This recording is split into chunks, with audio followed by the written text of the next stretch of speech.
All right, Seth Andrews is a former believer of 30 years, including a decade as a Christian radio host, who ultimately discovered that religion lacked any legitimate answers, especially in the bright light of scientific discovery. Instead of being satisfied with a belief system inherited from his family and culture, he found greater satisfaction in thinking for himself and eventually encouraged others to do the same. You know him as the Thinking Atheist. He produced what we saw earlier, the tribute to Christopher Hitchens. It's a pleasure to introduce Seth Andrews. Seth?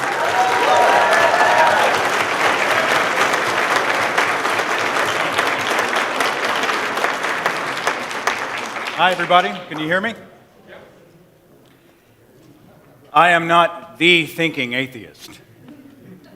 I am a former Christian broadcaster raised by theologian parents in the womb of Christianity. I went to a Christian school from 4th through 12th grade, was a Youth for Christ spokesperson, one of those clean-cut, well-spoken young men that religion loves to cart out in front of audiences and say, what a great example. I entered radio in 1990 as a Christian broadcaster for over a decade, and I'll spare you the long story, but it was a series of events that started to not jive in my head as to whether or not I could reconcile my faith with the facts. Then I checked out for almost a decade. You know, you just say, whatever. I'm not religious, but I am spiritual. There is a God. I don't go to church. You just check out. And finally, I don't know if there's something magical about the age of 40, but as I approached it, I realized I really want to know what is true and what is not, and I discovered a certain Christopher Hitchens, Richard Dawkins, Charles Templeton, Sam Harris, and many, many others, and before you know it, the answers I was getting there, much, much better than what I had been taught. My family remains devotedly religious, and they believe I am going through the worst midlife crisis in the history of midlife crises. 3 years ago, almost as a therapy, I started the website, thethinkingatheist.com. And I didn't do it because I am the Thinking Atheist. The Thinking Atheist is an icon. It's an icon of a man or a human with a light bulb in it. And what it is we should all be thinking. It was only when I started thinking for myself and I didn't inherit someone else's worldview, but I started adding it up and deciding what skin am I comfortable in, that I realized that I am a non-believer in any deity. And I wanted to encourage others to do the same. So if you hear any hubris in the Thinking Atheist, it's really a concept, it's an idea, it's a hope that all of us would be thinking. And those of us who say, well, isn't the Thinking Atheist redundant? I'm like, hell no. We have all met people who are non-believers in a deity who are just as dull as a sack of wet mice, haven't we? Jeez. I want to thank Bill for allowing me to be a part of today. I looked at the program, all these pedigreed, educated people, PhDs and biologists, geologists, theoretical physicists, and me, and I feel like this is the rodeo and I am the clown. Don't get me wrong, I mean, when I get back to the States, I'm going to milk it for all it's worth. If somebody walks up and they say, hey, do you know Lawrence Krauss? I'm going to be like, what, Larry? Oh, yeah. Yeah. I also want to thank Bill for customizing the menu for this occasion. That was absolutely delicious.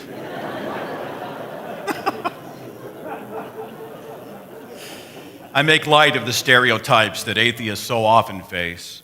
I'll be honest, the Thinking Atheist website started in 2009. My head, after only 3 years, hurts from the stereotypes, the non-stop barrage of assumptions and accusations and inaccuracies, these long emails I get, the comment sections. If there is a hell, it is the YouTube comments section. The forum posts, the drive-bys on Facebook. Anybody have religious people who do those Facebook drive-bys? Bless your heart, I'll pray for you. The verbal exchanges, it's all the same stuff. Recognize the guy on the far right? That is me in 1995. Look at that fresh face. That is not a mullet, it is a bi-level. Business in the front, party in the back. Posing with a group called the Imperials, they were huge in Christian music in late 70s and throughout the 80s. And there's Amy Grant. That definitely is a mullet. That's got to be about 95 or 96. I did radio for a lot of years, folks. And on both sides of the dial, I remember when I would hear a song for the first time. It was interesting, it was catchy, I enjoyed it. I'd say, hey, to my friends, did you hear that song? Check it out, turn it up. And the radio station would play that song week after week after week. Do they do that here? After week, until the greatest hits became, well, the greatest shits. And the song comes on the radio and you go, oh, click, right? You're out. A recent example for me was the song by Adele, Someone Like You. You guys know the song? What a rich, beautiful voice, something I hadn't heard anything quite like it before. I thought, well, I enjoyed that. And then the Chinese water torture of corporate radio took that song and hammered it over and over and over and over and over until I would hear the first 10 seconds of that song on the air, and I would physically utter the words, please kill me. Ever feel that? Click. Q102 FM, 75 degrees today on our way to a high of 92. Chance of showers by the weekend, and coming up next, it's Adele and Someone Like You on Q102. Ugh. Click. That is exactly how I feel about the broken records of religious arguments that I hear every single day, folks. I mean, they were interesting the first few dozen times. They've been played to death. They weren't that interesting to begin with. Q102 FM, 75 degrees on our way to a high of 92. Chance of showers by the weekend. Coming up next, it's Ken Ham's classic hit, My Granddaddy Wasn't No Monkey.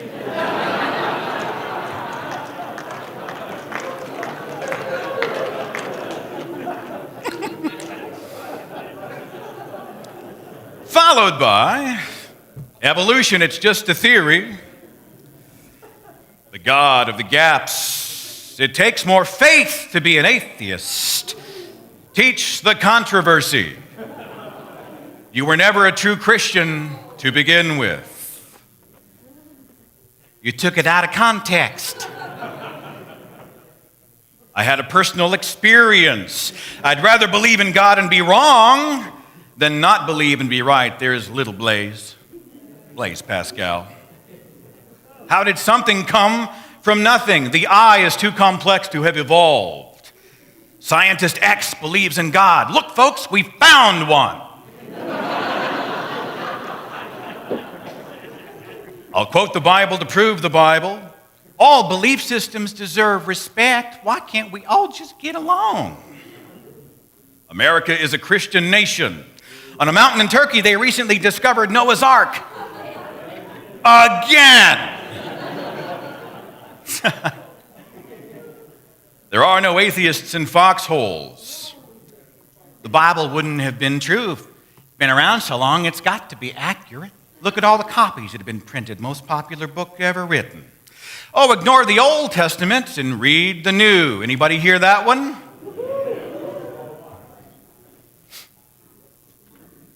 If you don't believe in God, where do you get your morals from? With a special bonus track, Hitler.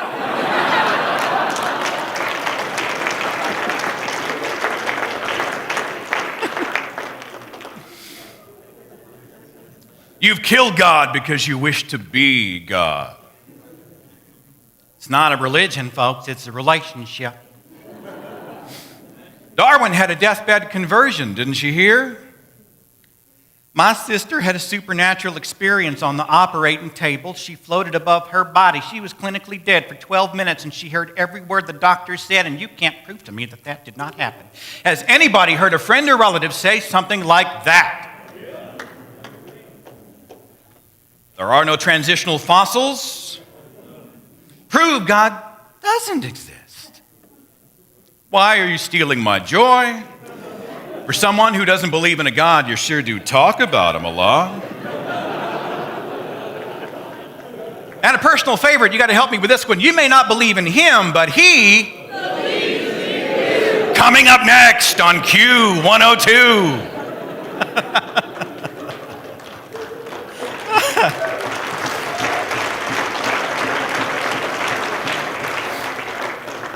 That's why I only do one show a day, folks. It's numbing. I mean, for me anyway, it's exhausting to see arguments long ago refuted. But each person that calls a podcast or emails me or catches me on the street acts like they are saying something new. It's the information age. It's become so much easier to find and understand the answers to these arguments. And that's part of what is so frustrating for me. I mean, the answers are almost always findable, or at least the best answers we have for anyone who cares to look. And our modern age has made it possible. Now, just a few decades ago, information wasn't really held hostage. It was just a hell of a lot harder to get. Real quick, how many of you graduated high school in 1990 or before? Are you brave enough to raise a hand? Okay. For the younger demographic in the room who may not know what I'm talking about, I would like to invite you to take a journey with us. We're going to step into my Wayback Machine and explore the bleeding edge technology of yesterday. Anybody know what this is? This is what cable television looked like in 1984. The state-of-the-art channel changer, folks, is hardwired by your cable technician to the wall. Don't worry, there's 30 feet of actual cable. So you can stand up, look into the kitchen, walk over here, answer the phone, handy-dandy box. It sits right on your lap.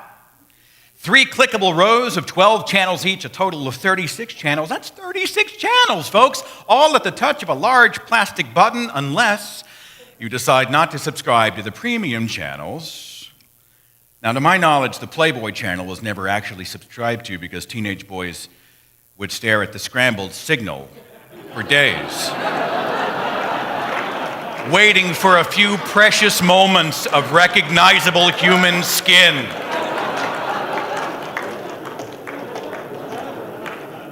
I don't know this from experience, it's just what I heard.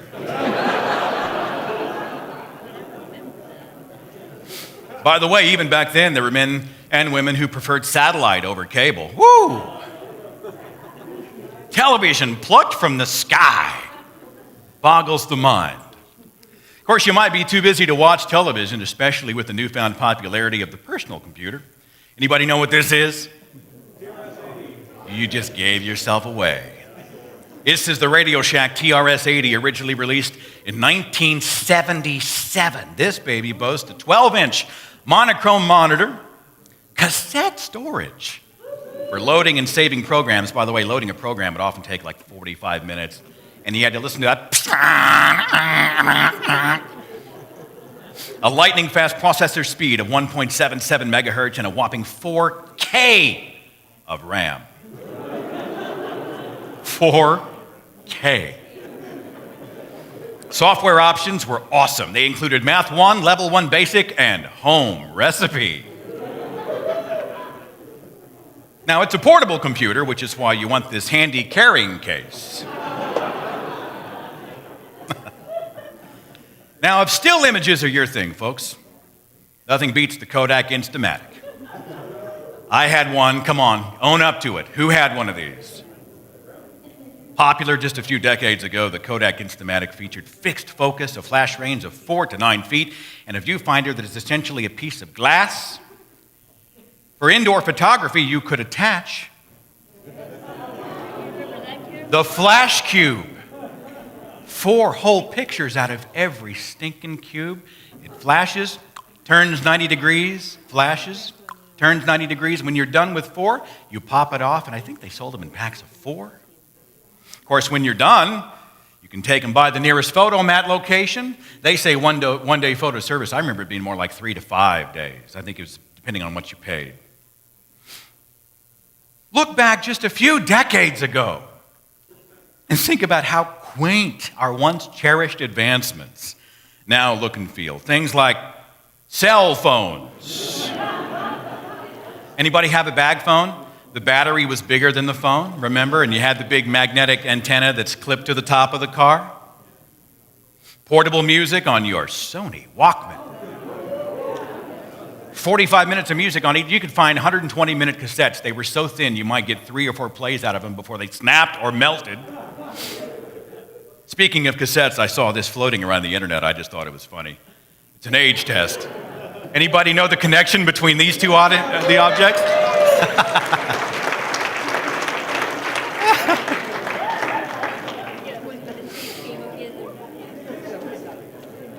Anybody remember how hard it used to be to get showtimes for the movies, right? Hey, honey, you want to go to a movie tonight? And she says, yeah, I don't know, what's out?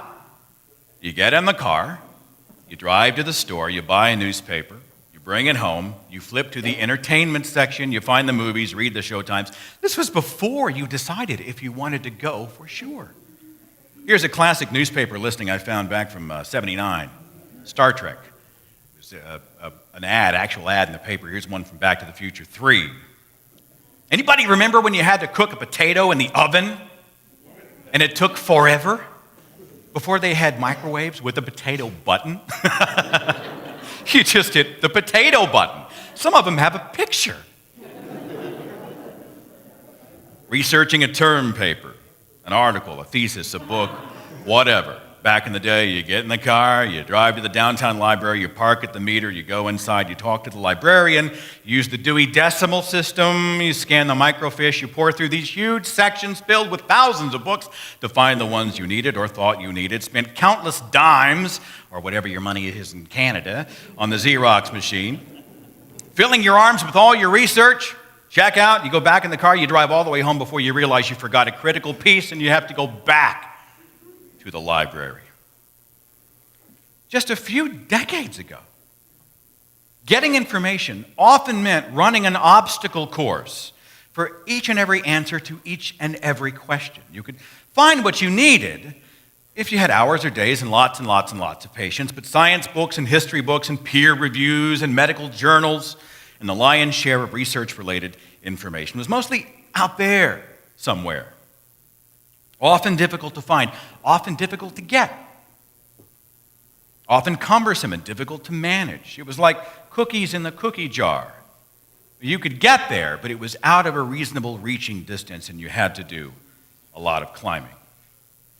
So when somebody came along who said they were an authority on any given subject, we might have been somewhat dubious, but if they were credentialed and they came with a marquee name, we often nodded and said, well, you know, wow, he's got a PhD from Liberty University.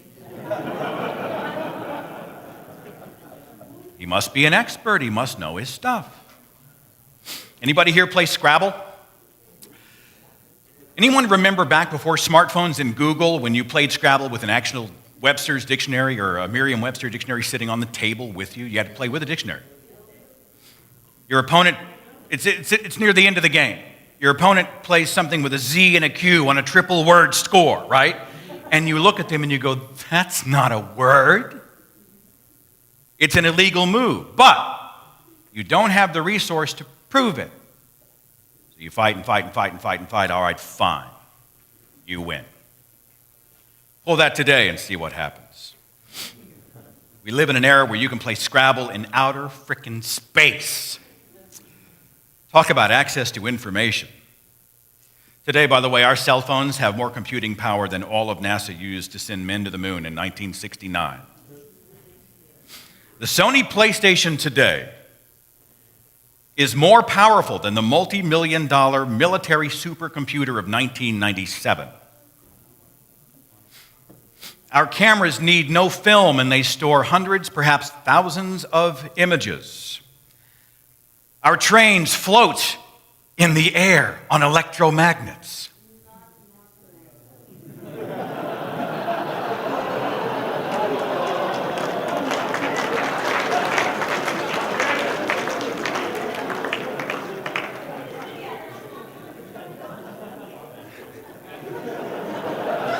She had the best line. I'm not even going there. So. When I started in video, I'm a professional video producer, have been for almost a decade. I segued from radio to video. When I started, standard definition broadcast video was recorded on these. Anybody come from video and remember these? Beta SP tapes, big old honkin' jacked up, crazy, huge, cumbersome tapes that stored 90 minutes of 720 by 480 SD analog video. Now you can store hours of high definition video on that. Unbelievable. If you told us 10 years ago, we'd have said you were nuts. An encyclopedia of knowledge. Used to be a long, heavy, cumbersome row of books. Anybody subscribe to that? My parents had one. Huge, big, long. It took up the whole row. You got to go find the W's, and then you're going through it, remember?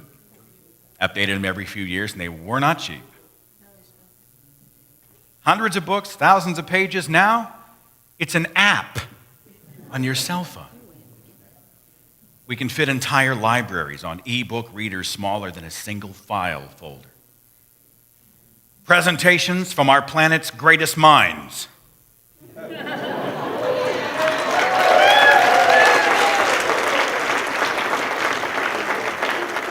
Presentations from our planet's greatest minds used to remain mostly hidden inside universities and lecture halls. But now, thanks to YouTube and services like it, the whole world is the lecture hall. We can all be in the audience. We can all attend. Information, education, answers, discussion, debate, documentation, soft theories, hard evidence are just a few keystrokes and a few minutes or maybe seconds away. Now, sure, there are different planes of knowledge and understanding, many of which are the domain of the expert, the career scientist, the PhD in, say, theoretical physics or biology or whatever. But those of us outside of those areas are no longer excluded from the discussion. We have the opportunity to learn and absorb and participate in ways never before possible.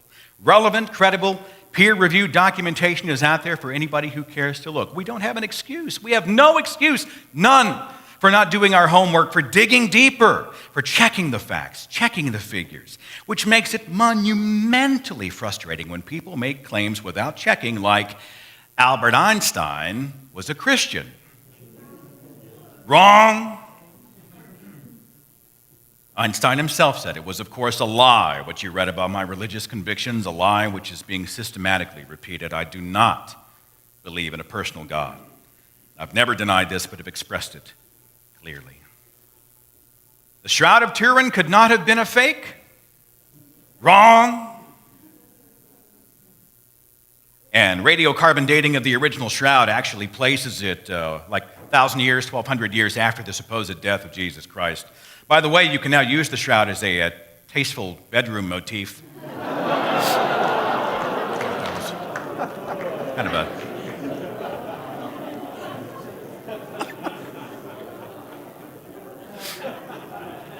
Carbon dating doesn't work? Wrong.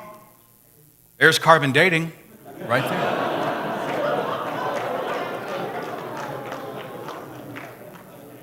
I spared you the carbon copulation photo that I was going to put on after. Would that have produced a diamond?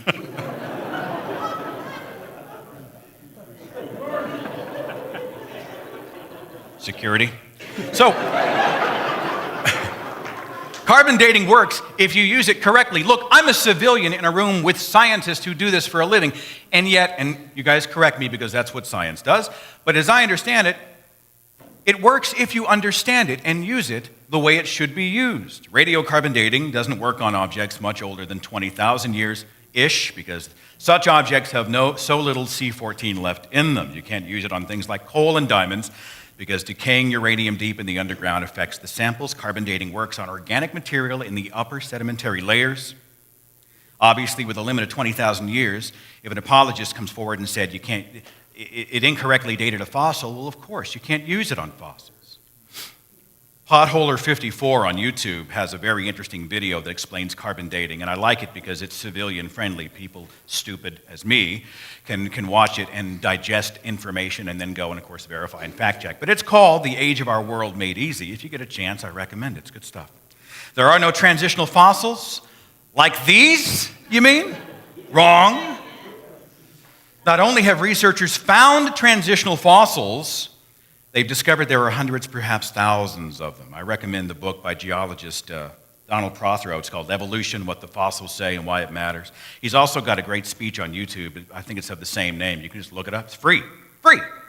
I've sent it to I don't know how many religious people. You know how much they watched? About 10 minutes. Well, whatever. God is love. I'm not interested.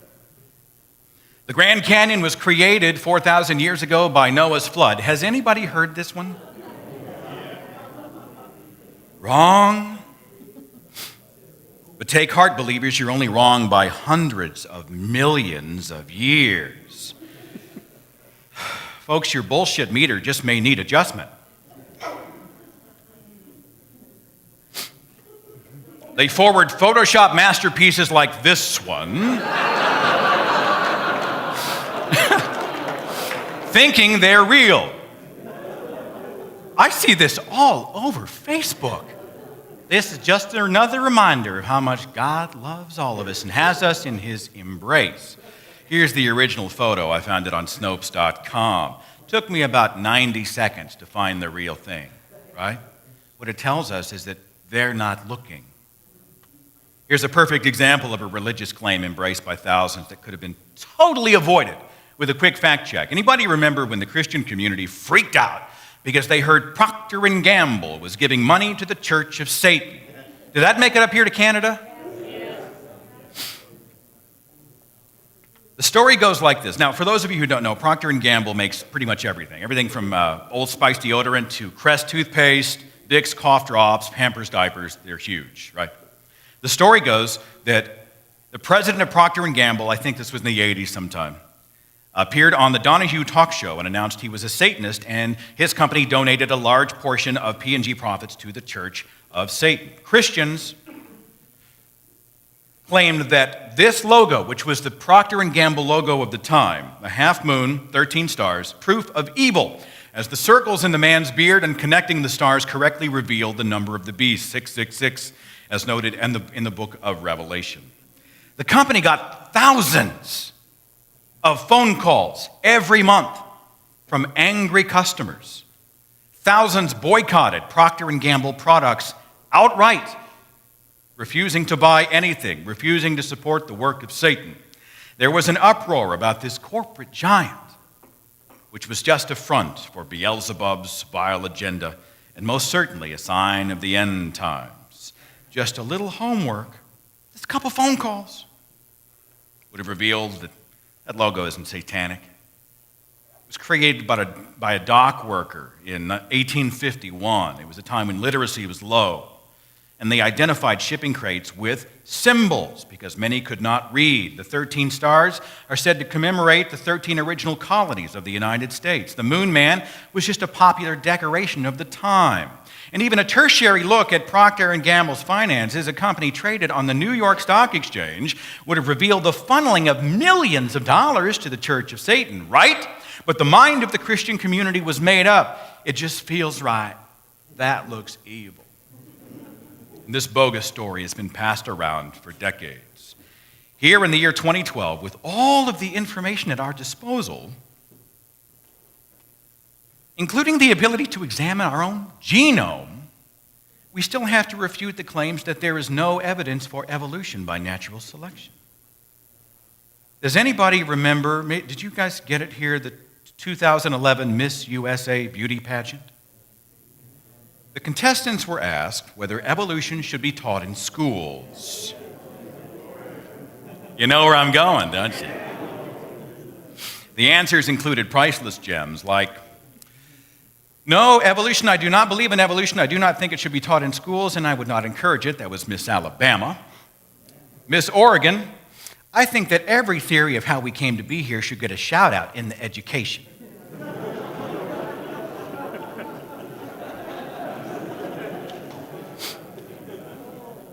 Miss Virginia, I think little bits and pieces of evolution should be taught in schools because it is a theory, after all. We need to know about different theories so that we can figure out what we want to believe is true.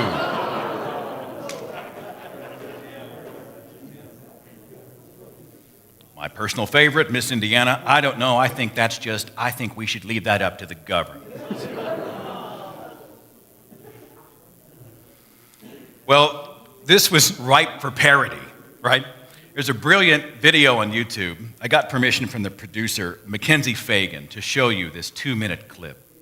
A clever send-up of the Miss USA Evolution video, and it draws a bright, brilliant circle around the insanity of removing evidence-based studies from our science classrooms. Take a look.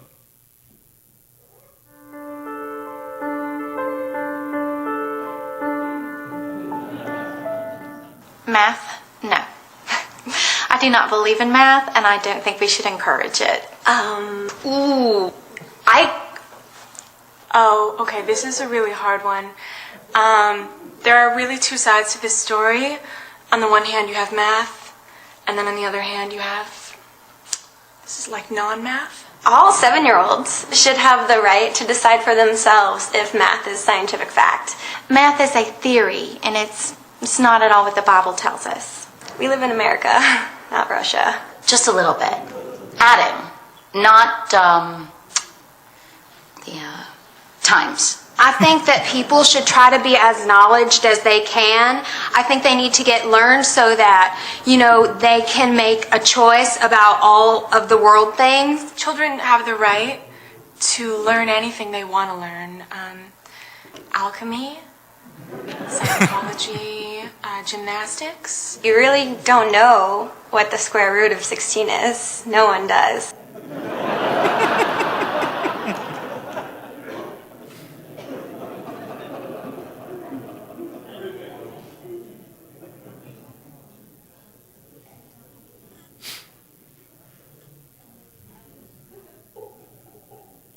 Francis Collins, himself an evangelical Christian founder of the Human Genome Project, has admitted evolution must be true. One of the captains of the religious team just admitted that Darwin's playbook is the one that works. Side note, Francis Collins just refuted his own supposedly perfect Bible. 10,000 people at the moment of creation, no Adam and Eve, no original sin, no need for the flood of Noah, no need for Jesus to come and be crucified, no need for the resurrection. Everything built on that foundation crumbles. Francis Collins just refuted his own Bible. But still, we have to hear and refute time after time the arguments against evolution and for intelligent design. The arguments that our modern scientific methods are not reliable, but a 2,000-year-old anonymously written book is reliable. It's exhausting. Does anybody else know what that feels like? Tired, repetitive, unoriginal arguments that are like those songs on the radio. They play day after hour after hour, and we beg them, please play something else. But okay, just for a moment. Let's explore this particular playlist one more time. Let's turn up the volume so everyone can hear and take Christianity's greatest hits. Let's tally them up and let's count them down. Dear Christian, it does not take more faith to be an atheist, because an evidence-based approach to living does not regard intuition, assumption, gut feelings, goosebumps, hairs on the back of your neck, dreams, visions, premonitions, voices, or wish thinking to be a credible method for determining what is true. There is no context of Scripture in which stories of talking donkeys, 900-year-old humans, curses, levitation, flying chariots of fire, floating zoos, demon pigs, and supermen who gain strength from their hair are anything but ridiculous. No context could possibly justify Yahweh's endorsement of slavery, torture, infanticide, kidnapping, rape, and human sacrifice. If you take a fire insurance position of Pascal's wager and you believe in God just in case, it means you don't really believe and you think God can't tell the difference, which makes him not omniscient, but clueless. The eye has clearly evolved, and the various stages of evolved eyes can be observed even today, from the earliest stages, featuring photosensitive cells to the pinhole eye of the nautilus to the complex eye of the krill. Charles Darwin himself spent 3 pages discussing how the eye could evolve. There are 2 terrific short videos, if you're interested, on YouTube. One is from Sir David Attenborough. It's called The Evolution of the Eye, same title for Richard Dawkins. He actually has a version I think he did in the 70s and a new one that was produced in 2010. They're really good at explaining in layman's terms how the eye could have evolved. how it makes sense. If you think there are no atheists in foxholes, you must not know the story of one of the most famous, the story of American hero Pat Tilton. He volunteered for duty, served his country, was a non-believer till the day he died. I also get podcast calls from military servicemen and women from all over the world, and they did not accept God when they went into the battlefield. In fact, the stories I hear is that they were reaffirmed that they were good to reject it outright. For the record, the New Testament does not invalidate the Old Testament, it affirms it in Christ's own words. In Matthew 5:17 and 18, Jesus himself said it. Do not think that I've come to abolish the law or the prophets. I've not come to abolish them, but to fulfill them. For truly I tell you, until heaven and earth disappear, not the smallest letter, not the least stroke of a pen will by any means disappear from the law until everything is accomplished. Look at Luke 16. It's easier for heaven and earth to pass away than the smallest part of the letter of the law to become invalid. Besides, if the Old Testament isn't relevant any longer and the Bible is God's instruction book for living, why doesn't he update the damn thing and release Bible 2.0? Think about it. If you were a parent and life and death were in the balance and you were communicating rescue instructions to your children by letter or whatever, you would do whatever it took to make sure the right message got through. Whatever it took. Who wrote your Bible? Why even now must you have to ask even rudimentary questions like, who wrote the book of Genesis? Put 100 apologists in a room and ask them who wrote each individual book of the Bible and watch the catfight. Who wrote Revelation? You know without a doubt who wrote the John Grisham novel you downloaded to your Kindle. But when somebody asks you who wrote Revelation, the best we can come up with is, well, his name was John. Please stop using the word theory in an intellectually dishonest way, religious community. Scientific theories are not wild stories plucked randomly from the ass. They are scientifically accepted general principles supported by evidence and observed facts. The Oxford English Dictionary defines a theory in this context: a scheme or system of ideas or statements held as an explanation or account of a group of facts or phenomena, a hypothesis that has been confirmed or established by observation or experiment, and is propounded or accepted as accounting for the known facts, a statement of what are held to be the general laws, principles, or causes of something known or observed. For your information, folks, all belief systems do not deserve respect. Christians don't respect the Mormons. Mormons don't respect Muslims. Muslims don't respect anybody else. You're not saying you want all belief systems respected. You just want yours respected. By the way, we atheists think it's really cute when you stand on one religious mythology and you point at another religious mythology and go, that's so dumb. I take a harder line when it comes to my former faith. Anybody familiar with my page, my videos, my work, my podcast, whatever, knows I poke a lot of fun at religion, Jesus, and the Bible. And I really do believe it when I say I think mockery of religious doctrine is appropriate, sometimes necessary. Look, the superstition that used to control me, limit me, frighten me, stifle me, it's now a punchline. It's under my feet. It is powerless to control me any longer. It's the monster in the closet that used to scare me, but not anymore. I'm liberated from those chains, and that's why sometimes you'll see me post the most irreverent things, like the virginal.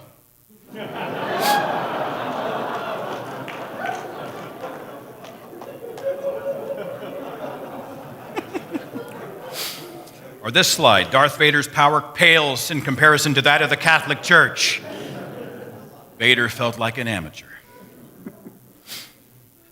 Or the Jehovah's Witness door knocker.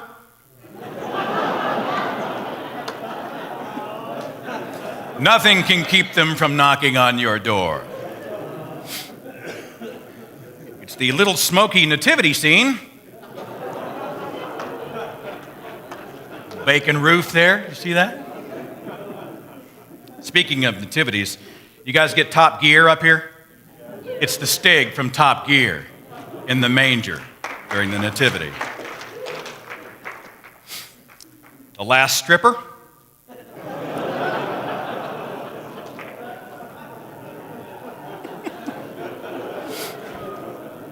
There's Disco Jesus. He died for your spins.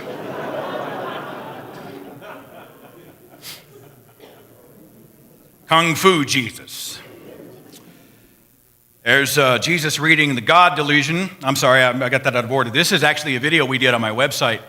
It's a real bad knockoff of Frank Miller, but Jesus is sort of a Bruce Lee, Steven Seagal combo. And in our version of the story, when he's betrayed, executed, and comes back to life, he's got a samurai sword and an Uzi, and he just kicks the shit out of everybody.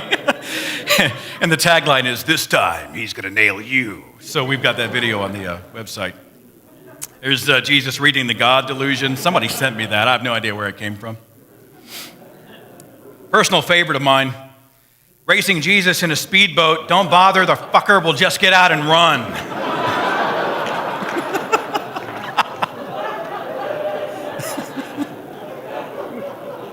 Some poor guy's in a horrible boat accident, and this is his legacy.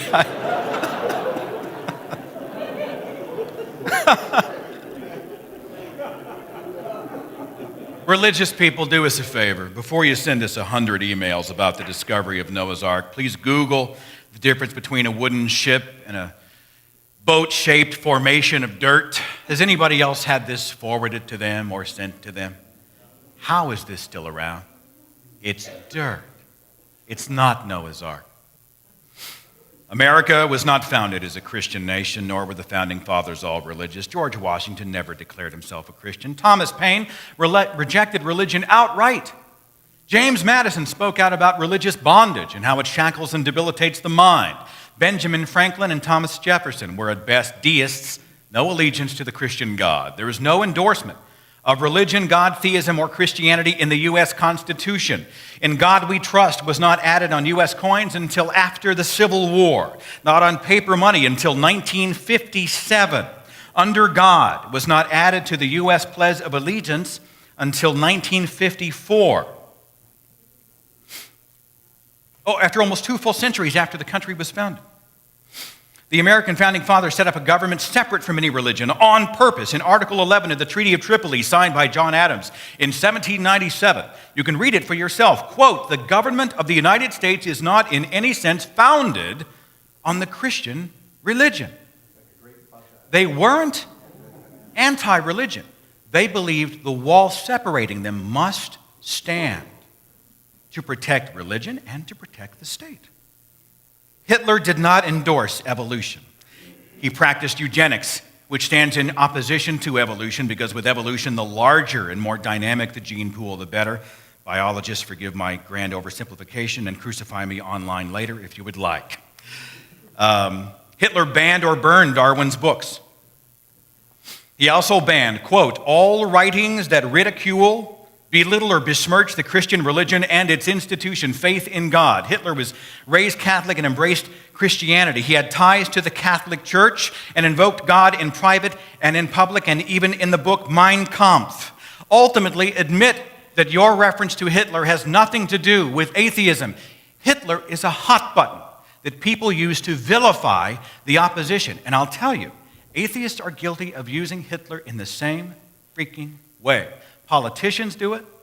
Please stop using Hitler to provoke. Charles Darwin never had a deathbed conversion to Christianity. At the leading of British evangelist Elizabeth Lady Hope, his own children verified that he remained agnostic to the very end. Your personal experience of an encounter is not proof. Perception and reality, they're so often disconnected. There are entire studies done on the subjectivity of the brain and human memory.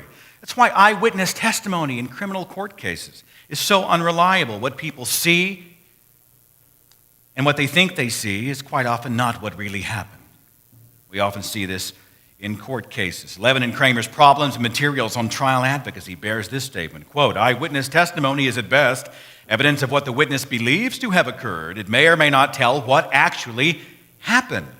The familiar problems of perception, of gauging time, speed, height, weight, and accurate identification of persons accused of crime all contribute to making honest testimony something less than completely credible." And if that's not enough, your spiritual experience has been replicated in a lab using magnets. It doesn't work on everybody. I think even Dawkins and Shermer tried it. Don't keep a straight face and tell me that the velociraptor hung out with Adam and Eve in the Garden of Eden. Don't tell me that an all-powerful, omniscient, omnipotent God needs to wait a while to defeat the devil when he could have done it before the world began and saved billions. Don't tell me it's righteous to condemn flawed humans to torment in the blackest flames forever and ever, because God is just and he loves us. Atheists are all immoral, sad, pathetic, rudderless menaces to society. You mean people like this? Marie Curie, physicist and chemist known as the mother of modern physics. Legendary author and scientist Isaac Asimov. How about the director of some of this generation's greatest films? He's got another one coming out. Nobel Prize winners. How about the world's greatest advocates for women's rights? How about the guy who wrote The Adventures of Huckleberry Finn? Or the Mythbusters? You guys get the Mythbusters up here?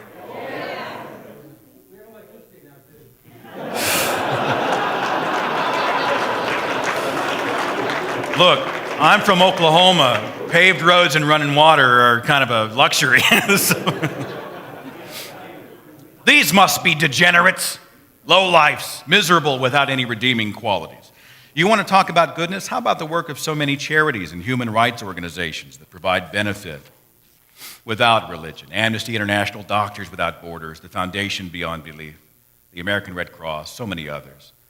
Look, no deity was required when the Thinking Atheist online community rallied together just last month to raise over $30,000 for charity. Hemley Gonzalez over at Responsible Charity. They are a secular organization, by the way, founded by an atheist. He was involved heavily with Mother Teresa's Missionaries of Charity, and he couldn't stand the abuses. He left to do his own thing. He sent me photos of the water filters they installed in Kolkata, in India. Just last week, thanks to the generosity and goodwill of non-religious men, women, and teenagers. It was a genuine act of humanity and goodness. 100% deity-free.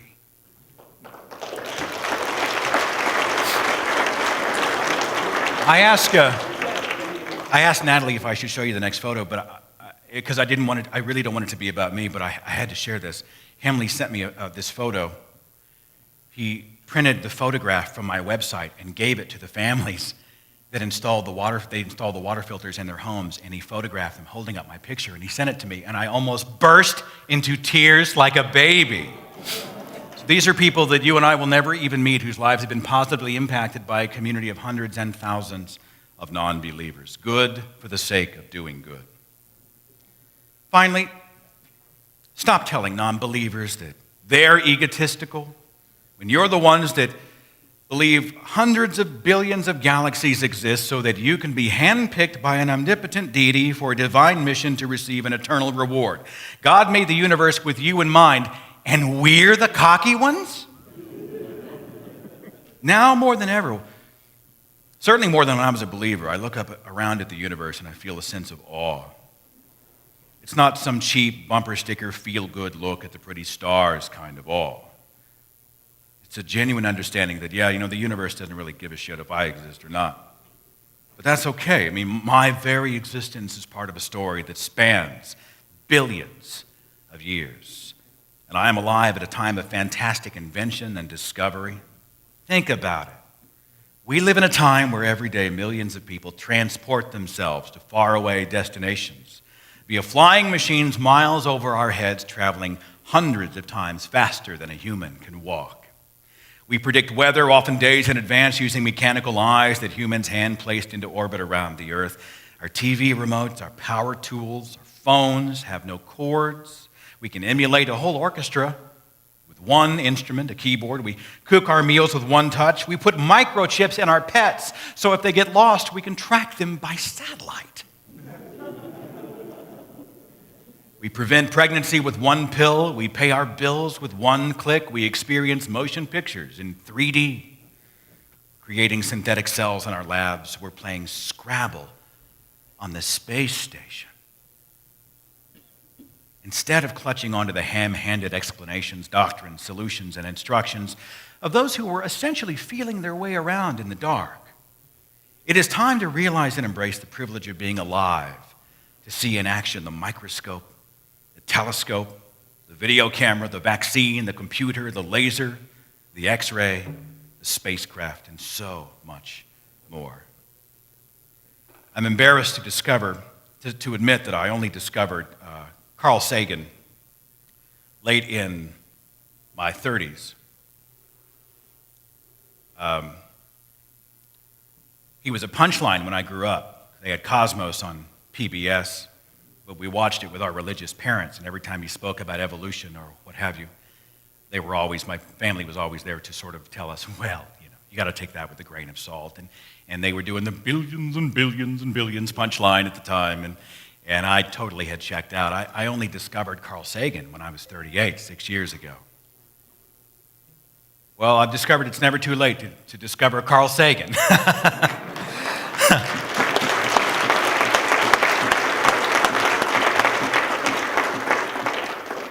The guy was a poet. He managed to articulate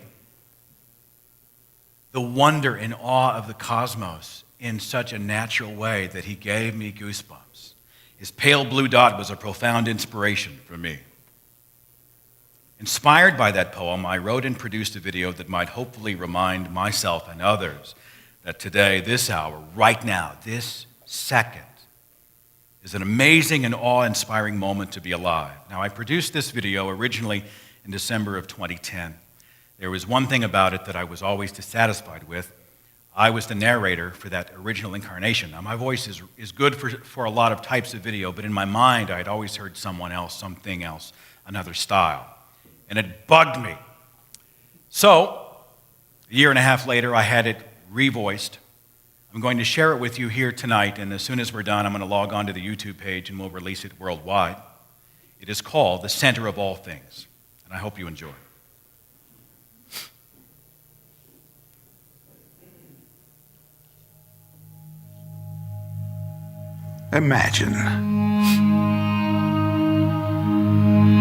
Imagine what it was like for those who came before us at the dawn of humankind, when the earth was flat, when the moon and sun were our mother and father, and when the stars were just pinholes in the curtain of the sky. When we drew our history with primitive pictures, when we fashioned our shelters inside the cold rock of the landscape, when a long life was 30 years, when everything we saw was a sign, a flash from the sky meant God was angry. When the earth shook, the spirits were displeased. The floodwaters came, and we begged for forgiveness. The volcano erupted, and we appeased it with sacrifices. We suffered sickness and disease, and we called it a curse. When loved ones perished, and we called it judgment. Everything was beyond our understanding. Mysterious, strange, wondrous, terrifying, unknown. Yet somehow we believed that we were the center of all things. And then we began to see our world with new eyes.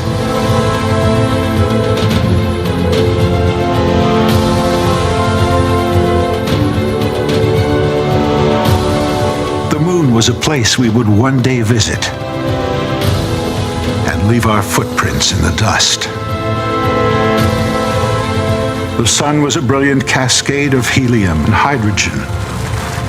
A star, a single solitary star among billions of other stars inside a single galaxy, alongside hundreds of billions of other galaxies in a universe born billions of years before us. the tempests above us, the fire beneath us. They became explainable, measurable, often foreseeable. Our crude illustrations gave way to rich expressions of picture and verse that ignited the imagination. We built our shelters from wood, mortar, glass, and steel. We discovered living worlds beyond the naked eye, and we inhabited that world to understand and begin to conquer sickness and disease. We began to unlock the code of our very being and discovered the bond we share with all living things. We celebrated long lives of over 100 years. Our age is a new age of enlightenment. At this very moment, humankind is beginning to grow beyond the childish fears of its infancy, to refuse to be satisfied with unanswered questions, to acknowledge a universe much grander and more wonderful than the superstitions of our ancestors would ever allow, and to understand that even though we occupy a tiny planet inside a vast universe, we are still part of it. We are growing. We are learning. We are achieving. We are evolving. To finally understand that we are not the center of all things.